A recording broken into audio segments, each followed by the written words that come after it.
So this coming week is Toldot. And Toldot, I'm going to call this Little Lies.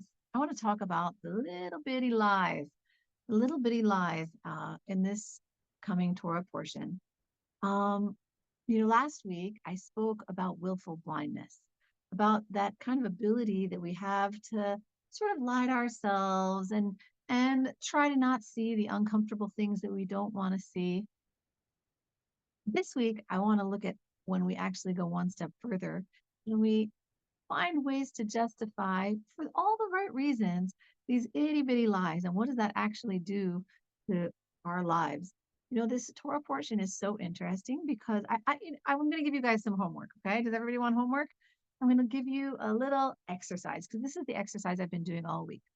Read the stories of the portion of Toldot, when starting from the beginning of the pregnancy of Rebecca and going until Jacob runs away. You can read the story 4 times, but each time only read it knowing what one of the characters knows. Like just write it from Rivka's perspective. Like, what does she know? And how does this story look for her? And then you can tell the story a totally different way, only knowing what what Isaac knows. But then there's what Esav knows, and that's a totally other narrative. And then there's what Jacob knows, and that's a totally different narrative. Sometimes, some of the interpreters of the Torah say that no, everyone was really sharing a lot of information with everybody, but the Torah actually goes out of its way to tell us when people do know things that are going on, and that doesn't tell us there's information that it doesn't tell us that the other characters know. And so I just want to kind of break this down. Everything starts well enough in the Isaac Rebecca marriage. Something fun fact, Isaac is actually the only person in the entire Bible that it says that he loved his wife. This is like a really special couple. No one later in anywhere in the Torah does it say that they loved their wife. Isaac loved Rebecca. And if you just think about it, he's praying in front of her. What does that mean? He's opening his heart to her. She's able to see his heart. He's just being an open book to her, completely honest, like where he is. He's not just saying to her, oh, yeah, I'm not worried about it. We're going to have a baby, and then running off and praying, oh, gosh, Hashem, I'm so nervous about this. He's showing her exactly what his heart is, and that's really comforting to her. And she's able to see that he's praying for her. They're together. Like you would imagine them in that room, just sort of sharing their hearts with one another, right? But then things start to go off the rails. Rivka's struggling in this pregnancy. What do you expect her to do? I mean, she's married to a prophet. She doesn't go and ask Isaac. It says that she goes to seek God. She goes to seek God. And whatever that means, she ends up getting this prophecy that there are these 2 nations. Now, nowhere in the story does it tell us that she actually shared that prophecy with Isaac. So it can be that they're going into their entire child rearing, parenting career with one knowing what lies ahead and the other parent not knowing at all. Meaning the Torah leaves that open-ended, but it doesn't, at the very least, the Torah doesn't tell us that she told him. So we're at least supposed to go into the story. The Torah is inviting us as the readers to go into that story under the assumption that Isaac might very well not know what's actually up ahead. Now, they're raising these boys, and you kind of get a hint of this because it says that Isaac loved Esav. Why? The Torah actually gives us a reason. It says because he's a really good hunter. Like he's obvious successful. So he's the big, strong, muscular, athletic jock son. And then Jacob, like Hashem, forgive me, he's like your son. He's the one sitting in the tent. He's studying. He's quiet. And Isaac has a reason. It tells us the reason. And then it says, and Rebecca loved Jacob. Does it give a reason? It doesn't give a reason. Why doesn't it give a reason? Maybe because we are the readers and we already know the reason. We already know the reason because of the prophecy. But it's like as if to tell you, Isaac's reason is already on the table. It's obvious. He expresses it, he explains it. But Rivka's reason is like more cryptic. She hasn't shared necessarily that prophecy. So there's already the beginning of this much less transparent kind of behavior from Rivka than what Isaac was having towards her. And then you have another little subtle dishonesty. You have this subtle dishonesty. Isaac says, I want to bless Esau before I die. And then what does Rebecca tell Jacob? She says, run, run, run. Your father wants to give a blessing. And what does she say? Does she just give a blessing? She says, give a blessing before God. And there's another little subtle change. Did Isaac say anything about wanting to bless Esau before God? Now, why is that important? Because we see that Isaac actually has two blessings to give. One is for physical blessing, physical abundance. And that's what he blesses Jacob with, thinking that he was Esau. And then later in the portion, we find out that he was planning on blessing Jacob anyway with the spiritual blessing, the godly blessing. Sorry, the godly blessing of Abraham. And so it's possible that she was trying to persuade Jacob to do this whole plan by telling him that this was going to be the blessing that he was more interested in, the godly blessing, the blessing that was passed down through Abraham, not just a blessing of physical things that probably didn't interest Jacob that much. So we have another little, subtle deception. And then it doesn't end there. When she's worried about Jacob needing to run away, what does she tell Jacob? She says to Jacob, run away because you have to get away from your brother. What does she say to Isaac? I want him to leave so that he can get married. There's this constant, subtle, on tiny little lies that end up leading to this massive deception of dressing Jacob up. And then to cover up the outcome of that, we need more of these small little lies. And what happens? They sort of eat away at the fabric of the relationships in the family. Now, what's really interesting is, on the one hand, you say, well, what choice did she have? She knew who was the good one, and she couldn't let the bad one get the blessing, right? Like, you have to really feel for Rebecca. Do you guys know what I mean? Like, you feel for her because she's doing this for such a good reason. What choice did she have? But then here's the thing that's so interesting. This isn't the first time that this is happening in the Bible, because all we have to do is look back to Abraham and Sarah. Sarah also was able to identify who was the good one. And when even God himself said, you're going to have Isaac, what did Abraham say to Hashem? That if only Ishmael could walk before you. Abraham, just like Yitzchak, is not seeing the darker side. They're loving fathers, and they're not seeing the darker sides of their children, that the mothers, that their wives are able to identify prophetically. And then what happens? They actually put it on the table. They hash it out. What does Sarah say? She says, I am so angry at you. She actually says that she's putting Hamas on him. She says, my Hamas is on you. This Hamas, there's going to be responsibility of Hamas on you for not listening to me. That's how serious this fight gets. The fight gets so bad that God himself has to referee between them. But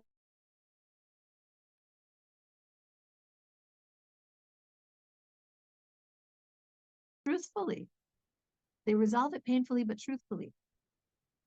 But what happens is that here they do the opposite. There's this cascade of, imagine if Sarah, instead of just facing Abraham, had somehow like made Ishmael disappear and like just sort of like, oh, I sent him off to do some chores, and like that would have destroyed the fabric of their relationship. She saved their relationship by having this fight. She saved their relationship. She saved the family structure. And in the end, we see that in the end of the story, there really seems to be peace in the family. She saved it by saying her truth and hashing it out, even if it needed God to referee them, even if God himself had to come and settle them from their squabble. At least they had it out and they lived it out in truth, and they were able to save the fabric of their family. Here, we have this cascade of good intentions, but little lies that lead to bigger lies and bigger lies. It's all for the sake of fulfilling prophecy, But in the end of the day, is it your job to fulfill the prophecy, or is it your job to just walk in truth? Now, what's so devastating in reading this story is that at any point, you can stop and retell the story. As you can tell, I've played around with this story all week. You can stop and retell the story without the lies, and the story turns out better. Like, imagine if at any point the truth would have been spoken. What if in the beginning Rivka told Yitzchak about the prophecy, told him what was going on with the kids at some point? What if she stood before him and said, just like Sarah, let's talk about how we're raising the kids. Let's talk about who should get the blessings.